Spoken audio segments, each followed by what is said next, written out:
What's up, everyone? Welcome back to Kelly's Garage.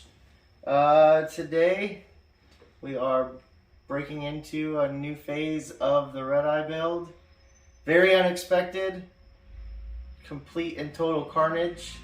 But as usual, we're going to walk you through the process and the how-tos, and we're going to learn together. Stay tuned.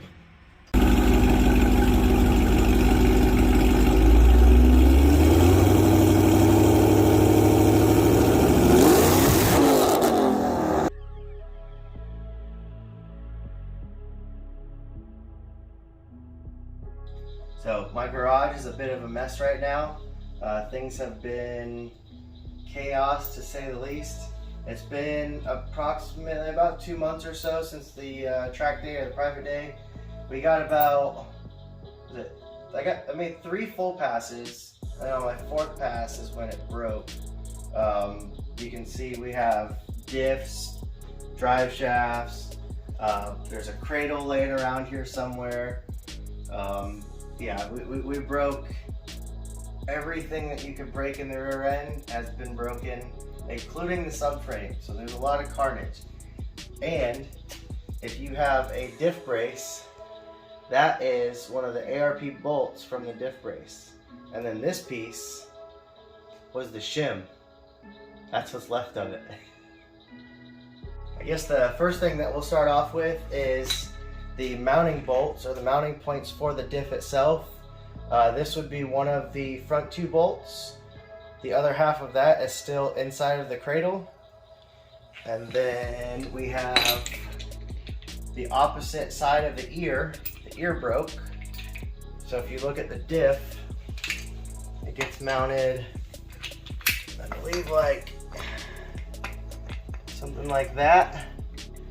So this completely broke off. Then you have this bolt that's snapped in half. This ear is still on the cradle. And then this piece is another mounting point, but it's not, it doesn't have an ear, it just has kind of like a bolt that runs through it.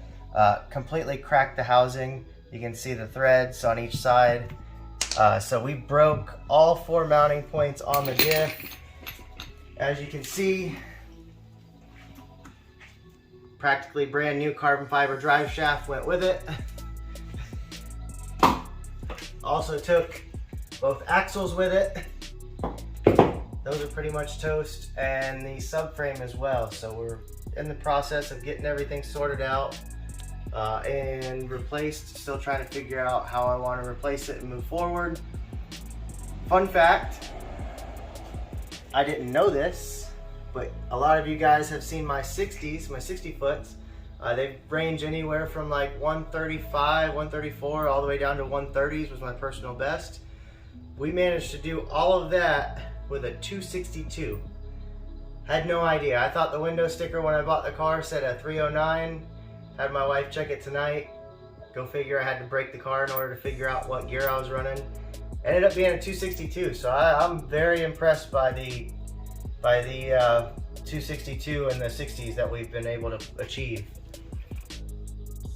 So a quick recap on what we have done to the rear end, as far as like stability and just support.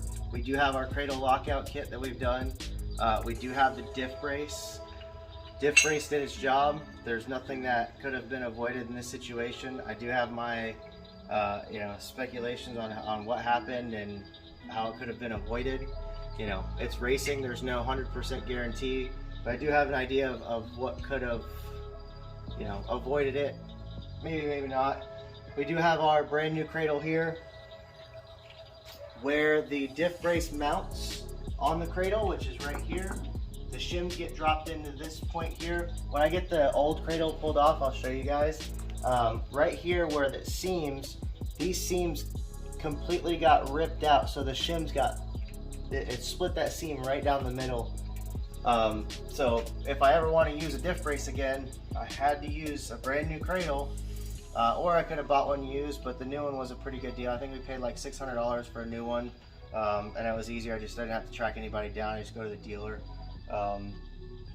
So yeah, still trying to figure out the route I want to go as far as like replacing the diff. I do have a replacement diff down there. But that might be going to the old man with his new Redeye. I think he has a 262, so he might get an upgrade for a 309. I think if I'm going to keep the car, which that's another topic, I might sell it, I might keep it, I don't know. Let me know what you guys think I should do. If I keep it, I'm thinking I have to go billet diff and outlaw axles. If I don't keep it, I'll put it back to stock and I'll go ahead and sell it. So, not sure if I want to own that yet. I don't think I could get rid of it, but I also, it's getting pretty tough working out here, you know, and working around the clock and working on the car. I want to drive it and have fun with it, not keep working on it. If you guys follow, we just got done with the inner chiller kit, which took like a month and a half right before this happened. So it's been on jack stands pretty much half of its life. I have a pretty good idea of what needs to be replaced. I have already ordered some parts. Once I make the decision on if she's gonna stay or not, that's when I'll order the final diff and the axles.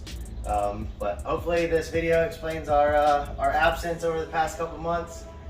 It's been chaotic. I've been working around the clock, so I really haven't had time to get to the toy.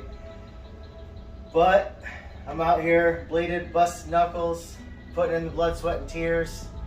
I don't think I could get rid of it because gotta have something to do. But hope you guys enjoy the video. If you have any questions, feel free to comment, like, share, holler at your boy. Happy trails.